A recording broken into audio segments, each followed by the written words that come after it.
Mesdames et messieurs, très chers téléspectateurs, vous qui êtes habitués à nous suivre chaque jour sur votre chaîne, vous suivez chaque jour Au-delà des Ondits, qui est un magazine d'information thématique, d'analyse et d'investigation au cœur d'actualité en République démocratique du Congo.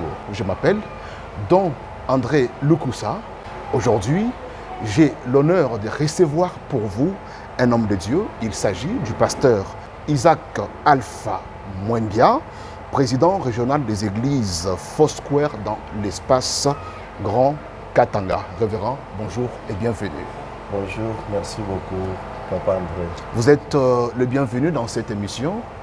Nous voulons connaître quelle est la position des églises Foursquare face à l'agression rwandaise à l'est de la République démocratique du Congo. Et ma première question est celle de savoir, je voulais, pasteur, que vous puissiez nous parler d'abord de Foursquare. C'est quoi Foursquare? Merci beaucoup, Papa André. Comme vous venez de me présenter, je suis pasteur Isaac Alpha Mwendia, président régional de l'Église internationale Foursquare. Foursquare, d'abord, c'est un mot anglais. En français, ce qui veut dire 4 carrés. Vous aurez l'explication de ces 4 carrés-là. Nous sommes une église internationale qui a commencé en Californie, aux États-Unis, dans les années 1922. Cette église est entrée au Congo depuis les années 1928. Je pense qu'il y a beaucoup des années où nous sommes au Congo. Nous travaillons au Congo en tant qu'une église. Notre mission principale en tant qu'une église est d'annoncer l'évangile de Jésus et le faire arriver par tous les coins, les 4 coins du monde. Révérend, avant que nous puissions parler des missions, puisque c'est parmi des questions que j'ai prévues, avant que nous puissions parler des missions que votre Église a élaborées pour son fonctionnement, j'ai voulu premièrement que vous puissiez présenter Foursquare. C'est quoi Foursquare? Oui, merci beaucoup. Comme je viens de le dire, Foursquare, c'est un mot anglais et en français veut dire 4 carrés. Et si vous remarquez même le logo de notre église, il y a 4 symboles qui est scindé en 4 carrés. Dans ces 4 symboles-là, vous allez voir le symbole de la croix et la couleur rouge. Ce qui veut dire que Foursquare croit au message de la croix de Jésus-Christ. L'église Foursquare confesse que Jésus-Christ est celui qui nous a sauvés au moyen de la croix et la couleur rouge symbolise le sang de Jésus. Et dans une autre carré, vous allez remarquer il y a la coupe. La coupe symbolise la guérison.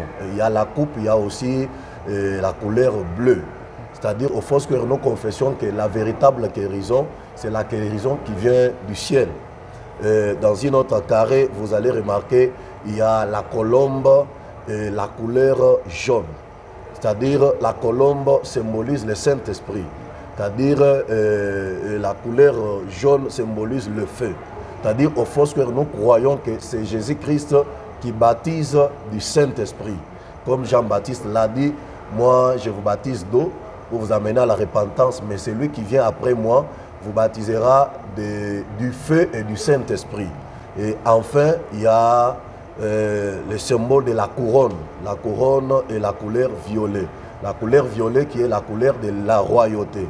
Et au Foursquare, nous croyons que Jésus-Christ, il est le roi qui vient. C'est pourquoi, en bref, l'église Foursquare, c'est une église qui est centrée sur Jésus-Christ. Nous confessons Jésus-Christ comme roi et sauveur. Et notre mission est d'amener l'évangile de Jésus-Christ dans les 4 coins du monde. Dans les 4 coins du monde, et toutes les églises peuvent aussi adhérer dans votre communauté.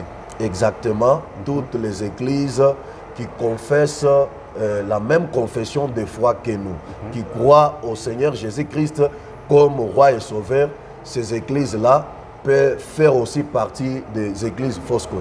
Et pour continuer avec cette question, quelles sont les conditions pour adhérer dans l'église, dans les communautés des églises Foursquare?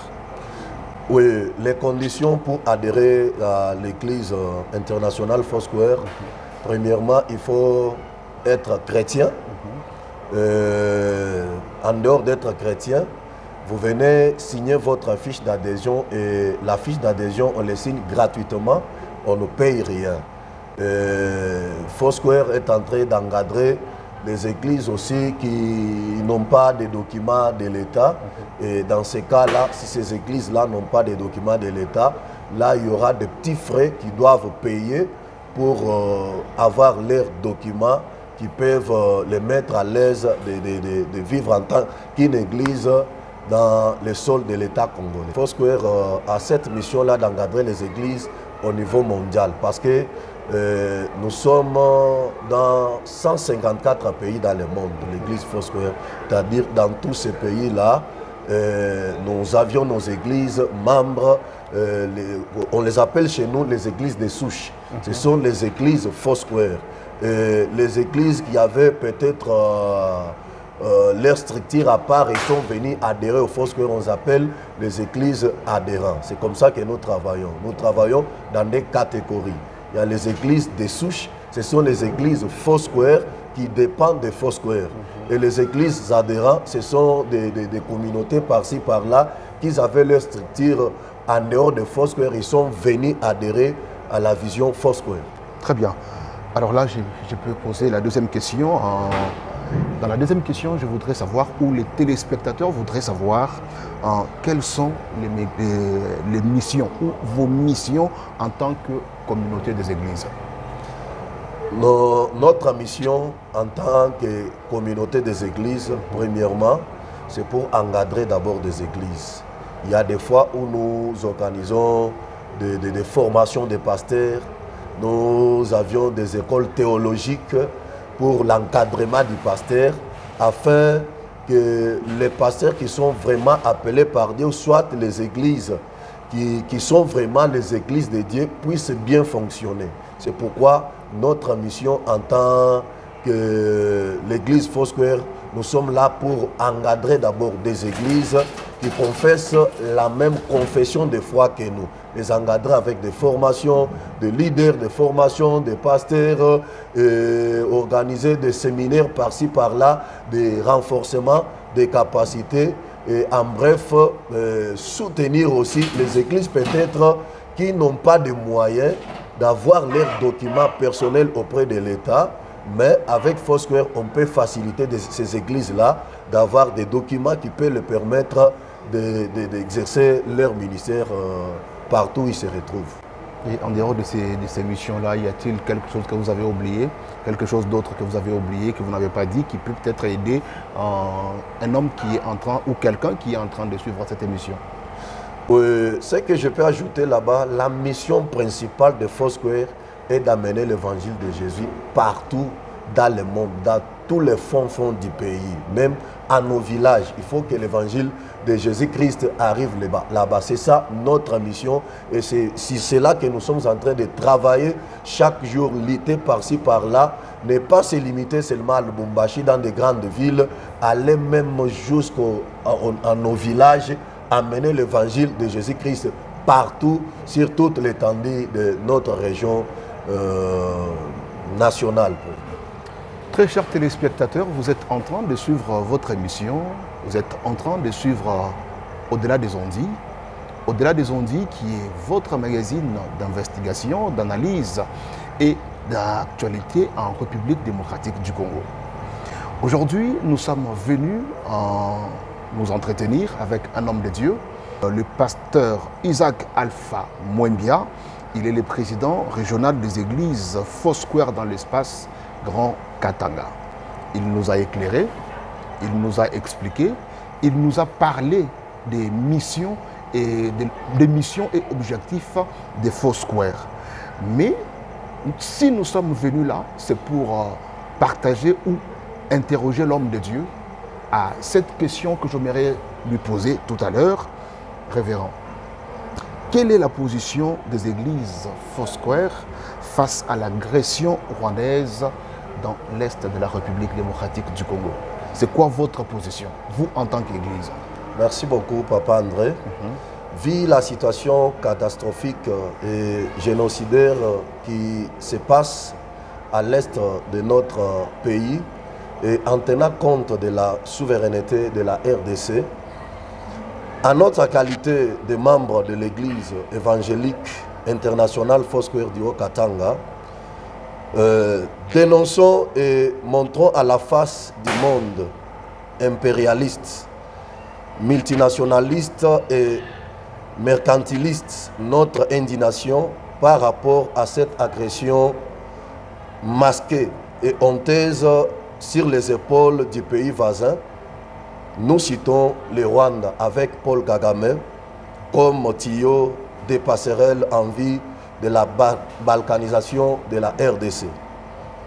Dieu est le créateur du sous-sol et l'espace aérien du territoire national. C'est un scandale géologique, mais son peuple rougit dans la misère insupportable, indéniable, lui imposée par les impérialistes. Les regards de Dieu sont partout. Nous en avons plein les dos. Trop c'est trop, chaque chose qui a un débit doit absolument avoir une fin. Raison pour laquelle cette marche pacifique publique de l'Église a envie de dire non et faire taire des armes. Nous sommes d'accord pour la coopération socio-économique Sud-Nord-Est avec tous les pays du monde, mais non à l'agression par les armes pour exploitation frauduleuse de nos richesses minières. Je pense que c'est ça notre objectif conformément à l'article 26 de la Constitution de la RDC. Nous dénonçons avec notre dernière énergie et montrons à la face du monde entier notre refus de la balkanisation et de l'occupation illicite, voire même d'un centimètre de l'espace de notre pays. J'espère que c'est ça notre souci et notre objectif. Nous sommes en train d'organiser une marche. Avant que nous puissions parler de votre marche qui sera organisée d'ici le 9 mars prochain, je reste dans votre position. Si je vous ai bien compris, vous dites non à l'agression rwandaise, mais de quelle manière? Oui, notre façon de dire non à l'agression rwandaise, ce n'est pas aller faire des troubles, ce n'est pas aller brûler le pneu par-ci par-là, c'est organiser une marche pacifique, sortir dans nos encars, dans nos temples, marcher sur la rue et faire une déclaration devant tout le monde, prier publiquement, implorer la faveur de notre Dieu. Conformément, même dans la Bible, selon au moment où les Moabites, les Ammonites sont venus attaquer le roi Josaphat, qui était le roi de Juda, la Bible a dit qu'il s'est rassemblé dans une temple pour prier, et un moment après, Dieu a suscité un prophète qui a dit, Dieu a dit, arrêtez la prière, ne vous tremblez pas, maintenant demain sortez, allez à leur rencontre, mais vous n'allez pas combattre. Quand vous allez partir là-bas, vous allez vous tenir seulement à côté et vous allez voir ce que moi, l'Éternel, je vais faire. Je voulais dire quoi? Il n'est pas encore temps de rester dans nos encars, dans nos temples, prier. Il est temps maintenant de sortir dehors. Comme Dieu a dit à ces gens-là, à Josaphat, à tout l'ensemble de Juda, sortez dehors, marchez, et vous allez voir ce que l'Éternel va faire. Vous n'allez pas combattre. C'est-à-dire, nous voulons pratiquer aussi la même chose. Nous avions beaucoup prié. Même le chef de l'État a organisé des prières au stade des martyrs. Maintenant, il est temps que l'Église puisse sortir aussi. Des politiciens ont sorti. Jusqu'à là, nous voyons des choses est en train de tourner de gauche à droite et rien ne marche. Maintenant, nous, en tant que l'Église, nous sommes obligés de sortir aussi, de marcher, organiser une marche pacifique, sans brûler les pinets, sans insulter les gens, mais déclarer quelque chose en face du monde et implorer la faveur de notre pays pour soutenir nos FRDC qui sont au front en train de combattre. Je pense que c'est ça notre souci et notre objectif. Révérend, vous pensez qu'avec votre sortie ou l'organisation de votre marche, cela pourra changer quelque chose dans ce qui se passe à l'est de la République démocratique du Congo? Nous croyons que au travers l'aide de notre Dieu, quelque chose va arriver. Parce que ce n'est pas par les sentiments que nous sommes obligés aujourd'hui de sortir dans la rue. C'est par la révélation que Dieu a donnée à notre président national, qui a eu cette révélation, que Dieu lui a vraiment demandé que nous puissions organiser cette marche. Et nous croyons que Dieu est avec nous. Après la marche que nous allons organiser, il y aura quelque chose qui va se passer dans ce pays. Et c'est quelque chose-là, ça peut être quoi, d'après vous, d'après votre vision? La paix à l'est de la RDC et la paix sur toute l'étendue de la République. Si je vous ai bien suivi, révérend, vous êtes contre la guerre ou l'agression rwandaise dans l'est de la République? Nous sommes vraiment contre la guerre et l'agression rwandaise à l'est de notre pays parce que trop c'est trop. Nous assistons au massacre. On est en train de massacrer nos frères et sœurs là-bas. On est en train de violer nos mamans, nos parents sont en train de mourir là-bas. Et tout ça, nous sommes vraiment indignés de tout cela. C'est pourquoi nous sommes levés aujourd'hui en tant qu'une église pour dénoncer cela, que ça puisse cesser. Mesdames et messieurs, cette fois-ci, le problème dans l'est de la République démocratique du Congo n'est pas seulement un problème politique ou n'engage pas seulement l'armée congolaise, l'armée nationale congolaise. Aujourd'hui, c'est même les églises qui s'élèvent pour dénoncer cette agression rwandaise dans l'est de la République démocratique du Congo. Le cas de l'église ou de la communauté des églises Foursquare qui s'élève et qui organise la marche. Déjà, ça sera pour ce 9 mars prochain, ce 9 mars 2024, sur toute l'étendue du Grand Katanga. Ouais, si je peux, vous pouvez faire un peu la lumière sur cette question de la marche qui sera organisée d'ici le 9 mars prochain. La marche sera organisée d'ici le 9 mars prochain sur toute l'étendue du Grand Katanga où je suis responsable en tant que président régional de Foursquare dans le Grand Katanga. J'espère que ici à Lubumbashi, la marche sera organisée. À Kolwezi également, moi, dès la semaine prochaine, je serai à Kolwezi pour aller mobiliser encore, sensibiliser. La marche sera encore organisée à Kolwezi. Et dans d'autres entités, il y aura le culte au lieu qu'ils puissent sortir, aller aussi faire la marche, vu aussi des moyens par-ci par-là. Ils auront à organiser le culte dans nos 4 provinces. Il y a 2 provinces qui doivent organiser la marche, c'est la province du Haut-Katanga et la province de Lualaba. Les Tanganyika et les Haut-Lomami, et ils doivent organiser le culte le même jour-là, le 9 mars.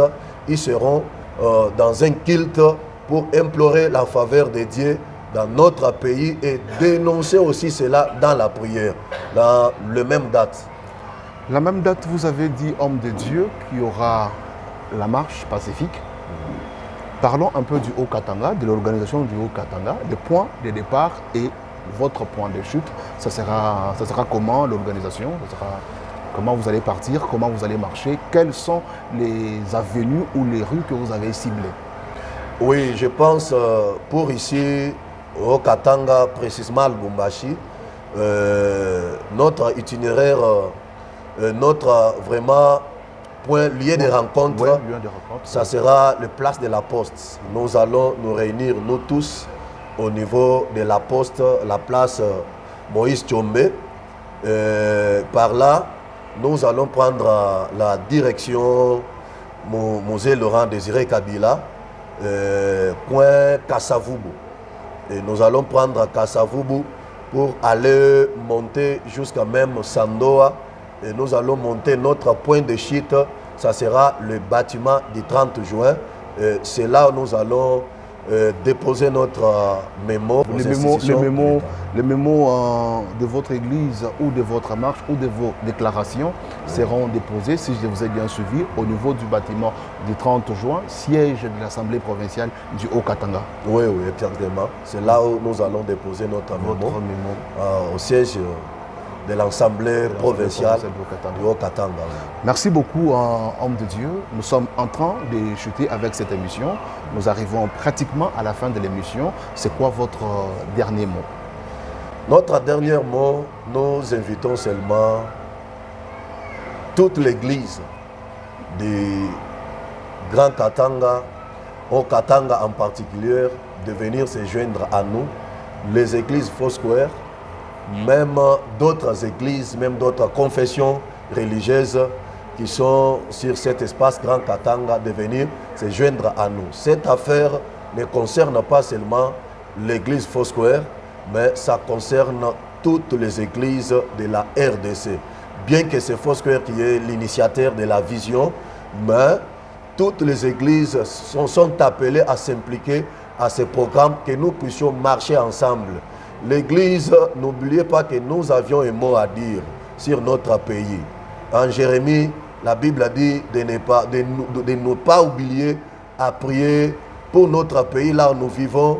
Que Dieu dit aux enfants d'Israël, n'oubliez pas de prier dans les pays auxquels vous êtes captifs, parce que s'il y aura des problèmes, des difficultés dans ces pays-là, vous allez souffrir, parce que c'est là où vous vivez, c'est là où il y a vos richesses, c'est là où il y a vos magasins, c'est là où il y a vos comptes en banque. Si le pays est en fait, comment vous allez prier dans vos églises là? Et c'est pourquoi nous invitons toutes les églises de Lubumbashi de venir le 9 mars à partir de 9h juste à la place de la Poste, de venir se joindre à nous afin que nous puissions marcher ensemble, afin que la paix de notre Dieu puisse régner dans notre pays. Merci beaucoup, très chers téléspectateurs. Ainsi, nous chutons avec cette émission. Nous chutons avec Au-delà des Ondits, qui est un magazine d'actualité thématique. Aujourd'hui, nous avons eu l'honneur de recevoir pour vous, dans ces cadres de l'église, de l'une des églises Foursquare, nous avons reçu le pasteur Isaac Alpha Mwembia. Il est le président régional des églises Foursquare dans l'espace Katanga, Grand Katanga. Avec lui, nous avons parlé de cette question qui cadre avec la situation actuelle dans l'Est de la République démocratique du Congo. Nous avons parlé de la position des églises Foursquare face à l'agression rwandaise dans l'Est de la République démocratique du Congo. Pour ce qui nous concerne, nous vous fixons le prochain rendez-vous avec le même plaisir. Shalom et que Dieu bénisse la République démocratique du Congo.